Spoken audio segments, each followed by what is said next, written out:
इस प्रश्न में कह रहे हैं कि एक व्यक्ति ने एक वस्तु को 3,000 रुपए में बेचा है, यानी कि बेचा है तो ये क्या हो गया, ये हो गया आपका विक्रय मूल्य, और 15% का लाभ कमाया है। तो आपसे पूछा है क्रय मूल्य क्या होगा, तो हम क्रय मूल्य को मान लेते हैं x। क्या मान लेते हैं, x।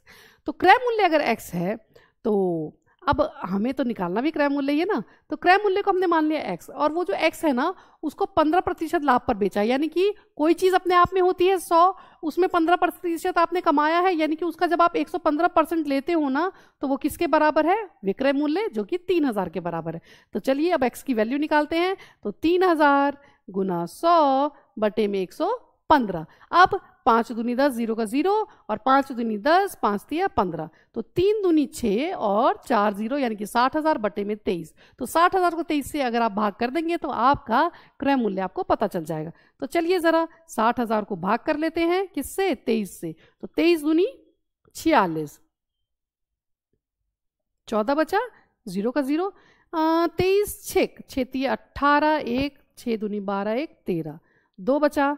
ओके, अब 0 का 0, लेकिन 23 से तो 20 जाएगा नहीं, तो एक 0 लेंगे और दूसरी 0 यहाँ पर उतार लेंगे। तो चलिए अगर हम 9 से करें ना तो आएगा 9 तिया 27 का 7, 2 9 दूनी 18, 19 20 ज़्यादा हो जाएगा, 8 से करते हैं। तो 8 तिया 24 और 2 8 दूनी 16 17 18, ठीक है, करेक्ट। फिर हम करेंगे क्या, तो यहाँ आएगा 16.0। तो अब हम करते हैं क्या, 6 से करते हैं। तो 6 से तो हाँ, 6 तिया 18, 1 6 दूनी 12, 1 13।